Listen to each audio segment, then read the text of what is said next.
Fala pessoal, beleza? Seja bem-vindo aqui ao segundo episódio do Difusor Duplo.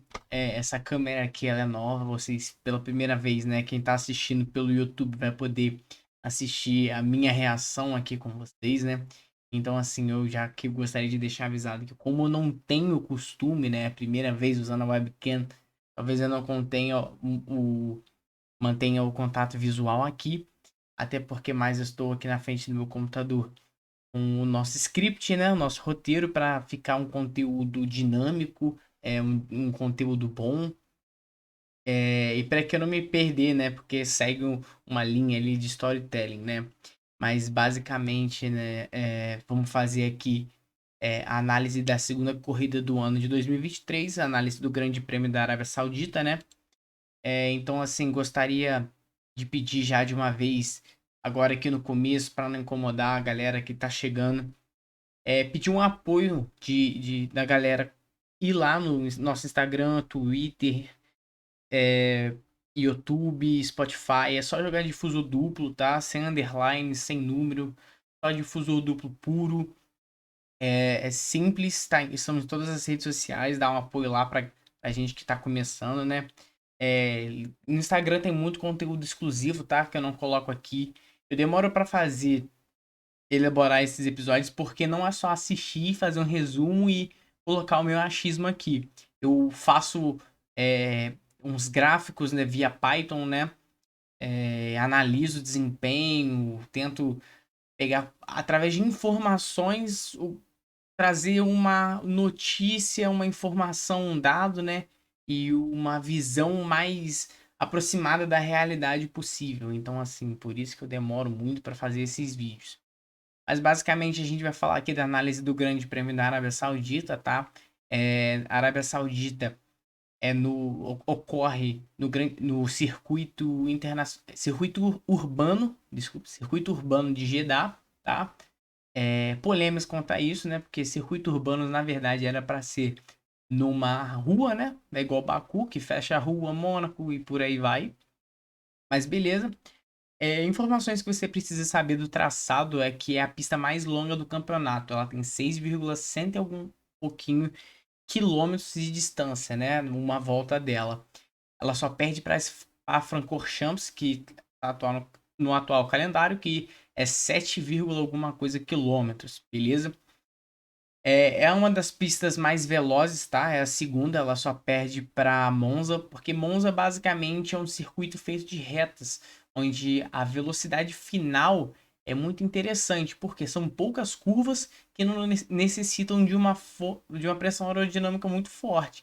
Então, não necessitando do carro colado no chão, a velocidade final de reta vai ser sempre maior, entendeu? É...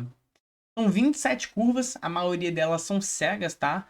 Elas são feitas basicamente em pé embaixo. Acredito que, assim, vou chutar por alto, mais 80% da corrida possa ser feita de pé embaixo, tá? Né? O famoso flat out.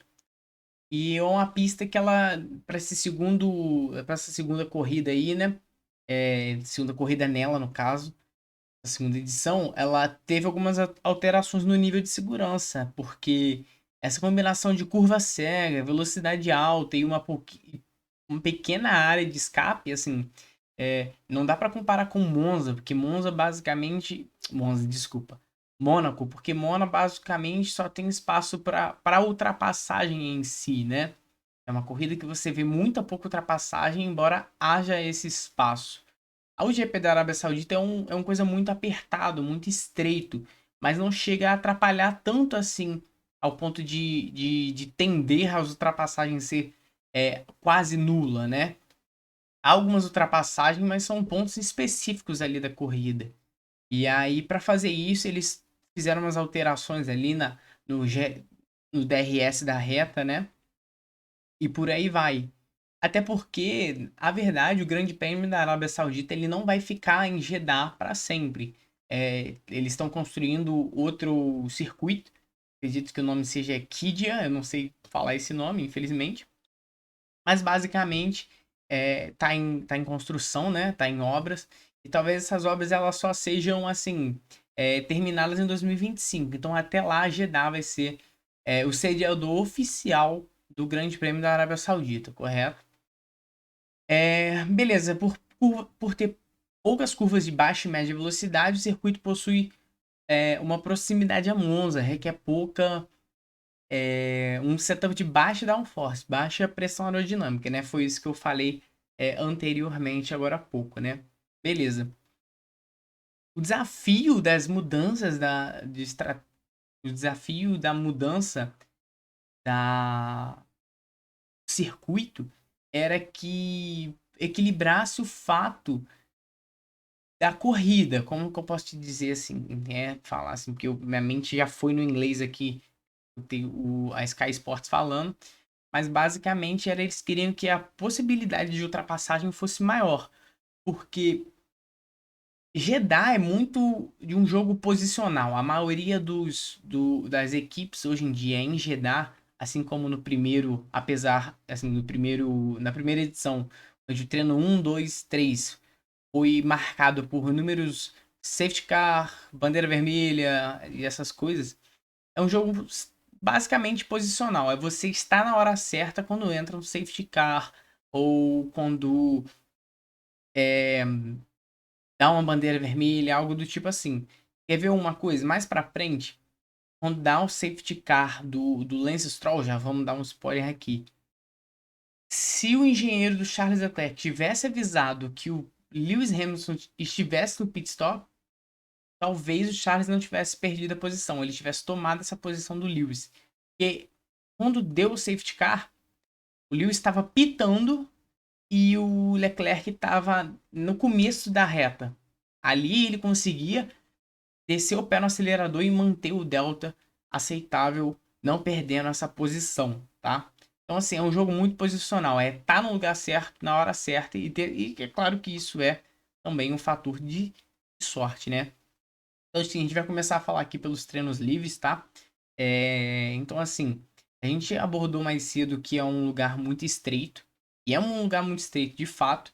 Então, muita gente foi atrapalhada nos treinos livres na hora de fazer as suas voltas, tá? Tanto volta rápida quanto outlap. Beleza? Que só é a volta para ir para a pista, para aí sim preceder a volta rápida. Geralmente, a outlap é a volta de para carregar a energia do carro, né? O curse. Então, assim, o Yuki Tsunoda atrapalhou o Sainz, o Hamilton atrapalhou o De Vries, o Verstappen atrapalhou, acho que mais algum piloto, inclusive até pede desculpa ali na hora no rádio. Então, assim, não é novato, é todo mundo sofreu com isso. Novato atrapalhou o velho, velho atrapalhou o novato e por aí vai. Um fato curioso é que o Verstappen tava com a indigestão na barriga, tá? Ele tava ali com um problema de barriga, né? Ele não chegou a discorrer muito sobre o assunto. Mas assim, treino livre 1, 2 e 3, classificação e corrida correu normal. Ele só perdeu o Media Day, né? Porque atrasou o voo para ir no médico. É basicamente assim, Media Day é você chegar lá, tirar umas fotos e fazer essa parada do marketing do Grande Prêmio. É... Beleza, falei aqui, ó. Jeddah é uma pista que tem que mais de 75% dela você faz com o pé embaixo.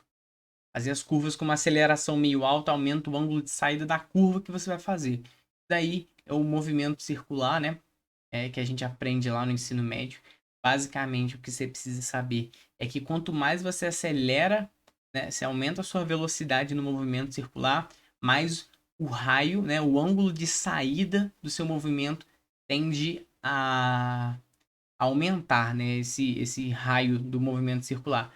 Basicamente, assim, a grosso modo, a gente pode falar, acelerou, você vai ir para a saída da pista, você espalha mais, que é geralmente esse o termo que a gente usa mais hoje em dia quando a gente fala de análise de Fórmula 1, né?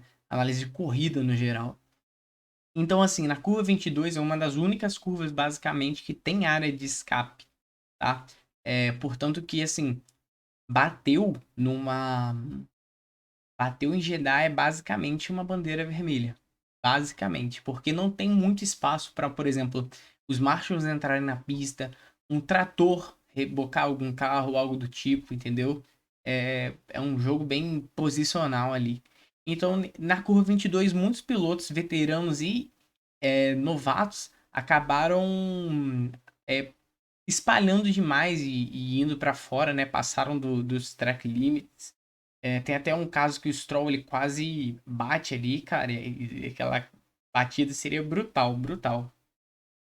Mas assim, entrando no livre 2, entrando no livre 3, o Leclerc tava treinando, largado nos pitstops, teve um problema no carro. No treino livre 2 foi problema de transmissão, no treino livre 3 foi problema de câmbio, né, respectivamente. Basicamente é isso, beleza? O que a gente pode falar agora é na parte da classificação. A classificação já foi meio polêmica, tá? Primeiramente, eu vou ter que olhar aqui a lista, porque a troca de compostos do De Vries foram bastante componentes, tá? Então, assim, basicamente um carro novo ele não vai ser punido porque as trocas do componente, né? Você tem dois componentes, duas unidades de um componente por um ano inteiro. Se você fizer mais do que essa troca, aí sim vem a punição no grid de largada. Mais pra frente eu vou falando isso, tá?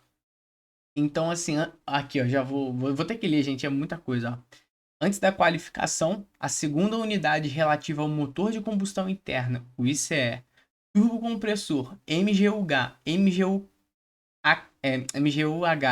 MGUK, unidade de central eletrônico e sistema de exaustão foram instalados no carro de Nick De Vries. O piloto holandês da AlphaTauri não é penalizado no grid de largada, pois os novos componentes instalados estão entre os que podem ser utilizados, no número máximo estabelecido pelo regulamento técnico. A primeira troca está livre.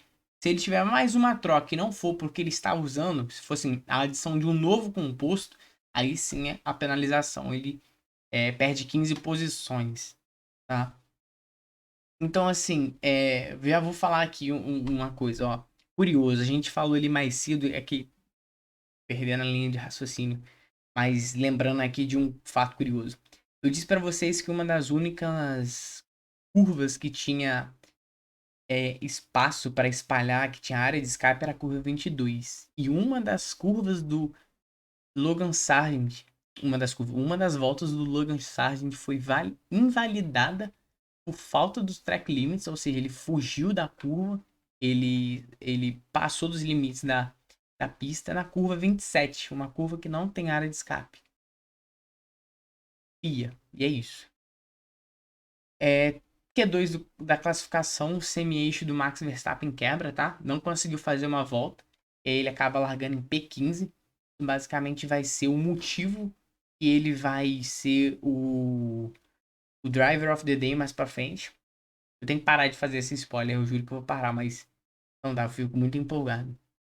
As zebras assassinas, graças a Deus, estão de volta, tá?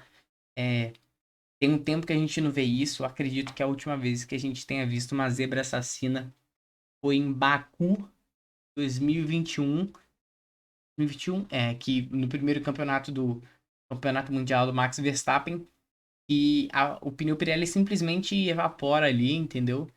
E as zebras assassinas estão de volta. Não é fragilidade no composto, mas sim zebra alta. Literalmente zebra alta. Portanto, que o Stroll fez o primeiro setor, tava fazendo o segundo setor bom, tava indo assim, com com tempo suficiente para pegar o top 3 no Q1, mas passou na zebra, meu irmão. O assoalho do carro foi para Marte. Foi para Marte e aí não conseguiu melhorar o seu tempo. Acho que ficou em P5, P6, não sei. Ficou bem ruim, né? O Pérez vai acabar fazendo a sua segunda pole.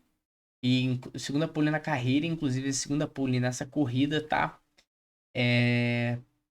Histórico, histórico, né? E cada vez mais mostrando que é o melhor mexicano que já tocou na categoria. Inclusive é o maior no momento. Então, assim, o Leclerc faz de tudo para tentar pegar o P1, mas não consegue porque a punição, devido à adição do terceiro, né? É aquilo, um ano você tem dois. Você troca do primeiro para o segundo, beleza. Se em algum período mais para frente você troca do segundo para o primeiro, tranquilo. Agora, dentro desse ano você fez a troca e adicionou um terceiro composto, então você recebe essa penalidade. Então ele vai largar em P12 nessa corrida, tá? É... Beleza, agora eu preciso dar uma regra aqui pra vocês, tá, pessoal? A regra dos 107% é um regulamento esportivo que afeta as sessões de qualificação da corrida de Fórmula 1. Durante a primeira fase da qualificação, qualquer piloto que não efetue uma volta dentro de 107% do tempo mais rápido na primeira sessão de qualificação não poderá começar a corrida. Então, por exemplo, ele fez. O Max Verstappen fez uma volta ali no Q1 e fez 1 minuto certinho. Se o último piloto não fizer. O último não, se qualquer piloto não fizer um tempo que seja 107% disso, ou seja, 1 minuto e uns quebrados, ele não corre, ele não classifica para a prova. E o Logan Sargent acabou fazendo isso. Ele não bateu as regras dos 107%. E ele não deveria correr. Porém, entre estudos, todavia, talvez os comissários acabaram autorizando ele a correr, tá? Então, assim, ele alinha um carro no grid, corre. Não muda nada, tá? Mas vamos fingir que ele foi importante. Corrida. Então, assim, no início de corrida a gente precisa falar que as gamas de pneus escolhidas começavam com um pneu duro no C3, tá?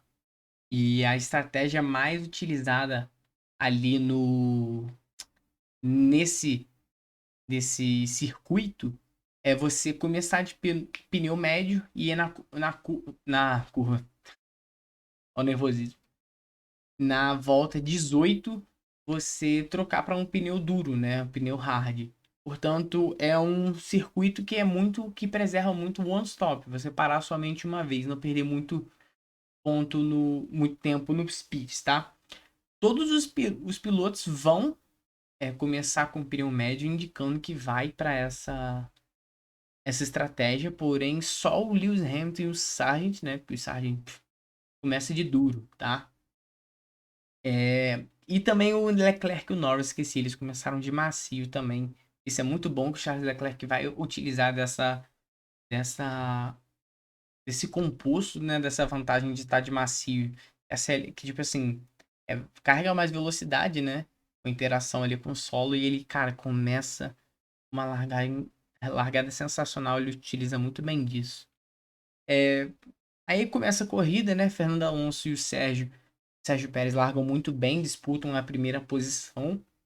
Mas o piloto espanhol, né? Da Aston Martin, vence a disputa. Ele toma ali por fora ali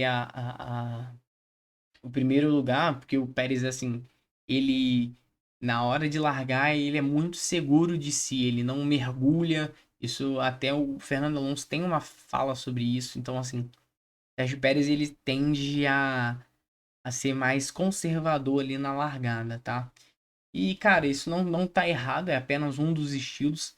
Até porque o próprio Nick Lauda disse, né, que quando você se larga, você tem que proteger o seu carro como se fosse por uma essas bolhas, né? Esses plásticos aí que vem em encomenda. Porque qualquer toque ali acaba a sua corrida, cara. Então, assim, é, se você larga em primeiro, alguém te roda, você quebra o bico e já vai pro pit stop, isso pode ter estragado a sua corrida inteira. É uma nova estratégia que vai ser gerada ali na hora e as coisas mudam, né? É um lugar, uma corrida muito volátil. Então, assim, o Fernando Alonso mergulha, né? Acaba ultrapassando. Só que o que acontece? O Fernando Alonso, na hora que ele foi ali se alinhar no colchete ali na largada, ele acaba acelerando um pouco e as rodas patinam. Então, assim, ele já não tem muito ângulo de parar no colchete ali corretamente, né? Tem uma imagem aí no YouTube, bem fácil de ver, inclusive, e ele acaba ficando um pouquinho mais para fora do colchete, um pouquinho mais para a esquerda. Gente, de fato, não houve nenhuma melhora, tá? Não houve nenhuma vantagem por ele fazer isso. Ele não, sei lá, largou mais rápido, largou melhor, tracionou melhor, teve mais é, reação. Ele não passou o Pérez só porque ele fez isso, porque foi uma coisa sem querer e não deu vantagem para ele. Porém, essa regra acontece, por exemplo, em 2017, eu acredito. Cara, agora eu não vou lembrar. Não sei se foi na Espanha. O Vettel tava numa corrida e ele ia largar de segundo lugar. E ele parou no colchete um pouco mais na esquerda para fugir de uma poça. Então, assim, essa regra ela tem que estar lá para evitar essas brechas, entendeu? Mas eu não acredito que deveria ter ocorrido essa punição, porque querendo ou não, não mudou em nada. Mas é bom ter punido porque evita essa algazarra, né? Visto que na primeira corrida já teve o Ocon fazendo isso, tá? Então, assim, Fernando Alonso estamos 10 segundos. O problema é que essa punição ela só vem depois da corrida, tá? A, a FIA olha ali na hora, fala que não tem nada demais, mas, cara, ela checa depois quando o Alonso tá no pódio e aí toma a decisão dos 10 segundos. Ou seja, aconteceu na primeira volta, os caras tiveram aí mais de 50 voltas para resolver isso. E assim, tá ligado? E vai. Minto, nossa, gente, desculpa, fiz uma confusão. Na verdade, a punição dos dez segundos ali na largada ocorre dentro da corrida. O que não vai acontecer é a punição quando ele for pagar, tá? Eu vou explicar isso, gente, desculpa pela confusão. Mas é isso aí, o podcast ao vivo, então a gente vai desenrolando, tem erros, mas vambora. Volta 18, o carro do Lance Stroll parou, tá? Ele teve um problema ali no motor. E aí ele foi muito esperto. Ele sabia que ia abandonar, então ele já foi desligando o carro, já foi virando para uma área de escape ali, para assim, não precisar entrar no safety car na pista e não atrapalhar o Fernando Alonso. Isso foi jogada de mestre. A FIA tem uma decisão controversa. O carro dava ali para ser retirado simplesmente de empurrar, mas ela decide dar um safety car, assim, virtual, se eu não me engano, tá? E. Foi virtual? Não lembro. Minto, foi um safety car, ficou poucas voltas ali e acabou interferindo, né? Fernando Alonso aproveitou e foi para os boxes pagar os 5 segundos, e aí é onde ocorre a confusão que eu tive, peço desculpa novamente. Mas basicamente ele chega, encosta o carro ali, e aí para pagar a punição de 5 segundos ele tem que ficar 5 segundos sem tocar, né? Sem nenhum mecânico fazer o pit stop dele. E isso daí tem uma polêmica porque o macaco de trás do carro, né, aquele negocinho que vocês engancham assim para levantar o carro, é um carro no pit stop, um carro de Fórmula 1, ele tem que ser trocado os pneus sem a ajuda de nenhum componente eletrônico. Ele não pode estar tocando no chão. E as pessoas têm que levantar basicamente com os macacos, né, da frente e de trás e a força dos das pessoas do pit stop. O coisa acaba encostando um pouquinho, né? O macaco de trás. E aí a FIA olha isso. Tá, agora sim, a FIA olha isso e não fala nada. Não pune. Pá. Depois da corrida, quando ele tá no pódio, dá uma punição de 10 segundos, tá? O que teoricamente iria tirar o pódio do Fernando Alonso. Beleza. Segue isso, bola pra frente. Após 3 voltas, na 21, a corrida foi retomada e o safety car deixou a pista. Beleza. Alexander Albon apresentou problemas no freio e teve que abandonar a corrida na volta 27. Parou nos pits, abandonou, segue. Sérgio Pérez, piloto da Red Bull, liderou a corrida desde a volta 4. Retomou a liderança depois de perder para Fernando Alonso, né? Quando foi aos pits. E aí conquistou sua quinta vitória na categoria. Com essa vitória, ele acaba transformando o seu desempenho de pole para vitória, né? Assim, conquistou uma pole, fez vitória, era 0%. Tinha feito a pole, mas não conseguiu ganhar a vitória no ano passado. Agora, com essa pole, ele conquista a vitória, então ele vai ter um rendimento de 50% a partir de agora, né? Conquista sua quinta vitória, beleza. Fernando Alonso terminou. Aqui vem a polêmica, ó. Fernando Alonso terminou na terceira colocação e conquistou seu 100º pódio na carreira da Fórmula 1, se tornando o sexto piloto a alcançar 100 vitórias na Fórmula 1. Os 6 pilotos são Alain Prost, Michael Schumacher, Lewis Hamilton, Sebastian Vettel e Kimi Raikkonen. Tá? Aqui, ó. Embora os mecânicos da Aston Martin tenham esperado mais de 5 segundos para começar a troca dos pneus, o macaco traseiro tocou e levantou o carro um pouco antes que a penalidade de 5 segundos expirasse. Mas, além do fato de o anúncio da FIA ter ocorrido no final da corrida e não durante ela, que não deu a Alonso a chance de conseguir uma vantagem de 10 segundos, a Aston Martin se agarrou a uma palavra do regulamento, além de outros casos semelhantes em que as outras equipes não foram punidas, tá? O que acontece? Ali no final, as últimas 3 voltas, que quando se descobriu que poderia ter uma penalidade para essa Aston Martin, foi quando um áudio, né, vazado do George Russell ali no rádio com a equipe pergunta de quanto tempo a gente está de diferença pro Fernando Alonso. Aí que levantou um clima falando assim, caraca, pode rolar uma punição aí, não sei o quê. Portanto, que a transmissão brasileira só descobriu nas últimas 5 voltas dessa punição. E aí o Fernando Alonso começa a diminuir a diferença, porque ele estava abaixo de 5, faz 5,125, um negócio assim. Então aí a gente já comemorou, falando, nossa, centésimo pódio do coisa, mas punição de 10 segundos, na hora de 5, né? E tal. Porém, Aston Martin teve uma jogada sensacional que a Alpine não teve essa oportunidade. Porque, assim, especificamente, um artigo artigo esportivo da FIA diz aqui, ó, artigo 54.4, em sua seção dos regulamentos esportivos da FIA, diz o seguinte: enquanto um carro estiver parado na pit lane, como resultado de uma penalidade de acordo com os artigos 54.3A ou 54.3B, o trabalho não pode ser feito nele até que o carro esteja parado durante a ação da penalidade, tá? E aí ele defendeu que levantar o carro ali, né, o macaco traseiro não era trabalhar nele, mas na verdade que assim, é, se você para o carro ali na frente e usa o macaco dianteiro para posicionar o carro, o que é fato, isso é normal, é um lugar meio estreito, tem uma faixa correta, tem um espaço necessário para a troca dos pneus, então assim, é comum o macaco dianteiro ser utilizado para guiar o carro na posição da faixa do pit stop. Então, assim, eles falaram que esse toque não foi para trabalhar, mas sim para auxiliar o macaco da frente a posicionar o carro ali. E isso colou de fato. Foi assim, genial essa sacada. Passou na sorte, tá, pelos advogados. A gente não sabe como que eles conseguiram isso, mas conseguiram.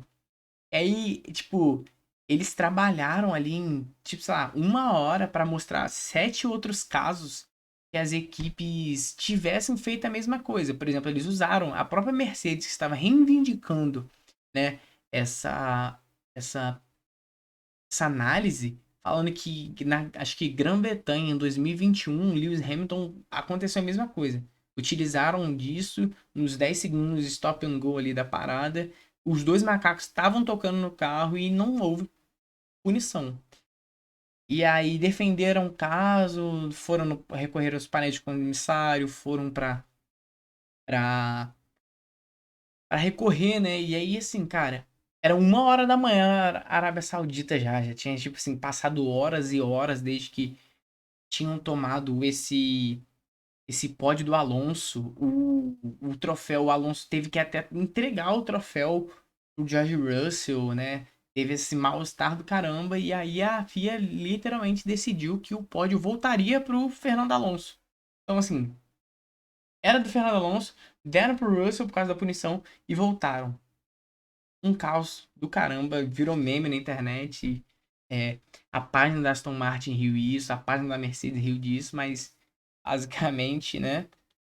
Foi isso. Então, assim, Alonso ficou com o 100º pódio, entrou na lista de pilotos seletos que tem 100 pódios.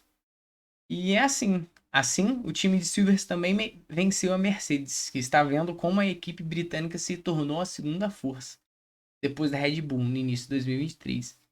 E como provou no domingo, ela é tão forte na pista quanto fora dela. Então, assim, votação dos prêmios do podcast de hoje.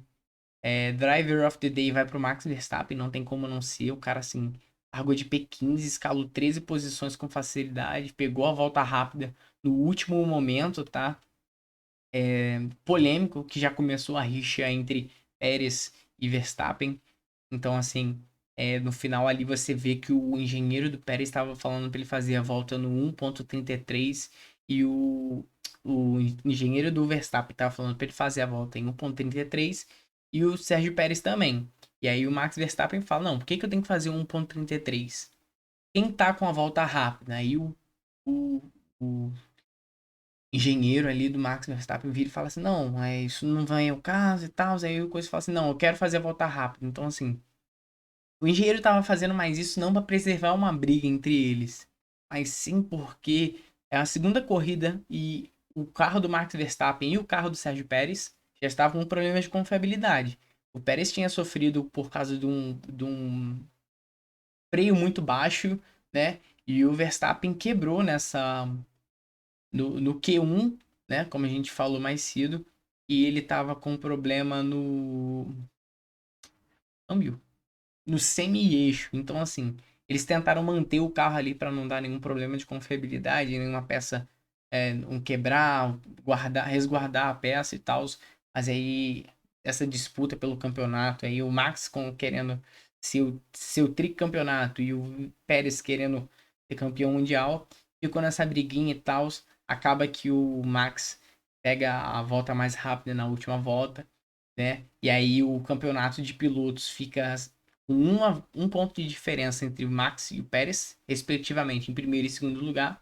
E se o Pérez tivesse pego essa volta rápida, seria a primeira vez na história da Fórmula 1 que um piloto mexicano lideraria por qualquer rodada o Campeonato Mundial de Pilotos. Então, assim, seria uma parada muito bacana, mas aí o Max Verstappen foi lá e não. Tem até um caso curioso na Cooldown Room, né? Que é aquela Cooldown Room. Desculpa, o inglês hoje tá foda. A garganta começa a queimar aqui. Mas basicamente o Pérez vai lá e pergunta: Você pegou a volta mais rápida? Aí o Verstappen sem graça fala assim: peguei na última volta eu peguei a volta rápida. Aí fica aquele clima, coisa, e o Alonso ali assim, não sabe o que fazer, não sabe como reagir. Ele até senta na cadeira do segundo lugar ali do Pérez e fica tipo assim: Não vou me meter, deixa os dois se matarem. Basicamente foi isso. Bagre da noite, a Aston Martin, porque, cara, era fácil não fazer a cagada que fez. A sorte que desfez a parada, entendeu? Se o Alonso não ficasse com esse pódio, seja por recorrendo ou não, essa punição é muito fácil de ser evitada, entendeu? Era assim, cortar a cabeça do mecânico e demitir o cara. Mas o mais bagre ainda da noite vai ser a FIA que conseguiu fazer essa lambança toda, igual ela sempre faz com suas punições. Então, assim, não tem jeito. Dona FIA, melhore. Seu corpo docente está horrível. Classificação mundial de pilotos na tela. Primeiro lugar, Max Verstappen com 44 pontos. Segundo lugar, Sérgio Pérez com 43 pontos. Terceiro lugar, Fernando Alonso, 30. Quarto lugar, Carlos Sainz, 20. E quinto lugar, Lewis Hamilton com 20, tá? Classificação de pilotos. Red Bull 87 pontos, Aston Martin 38, Mercedes também 38, Ferrari 26 pontos e Alpine e Renault, né, 8 pontos. Então aqui a gente fica com mais um episódio. Espero que tenham gostado e até o próximo. Abraço.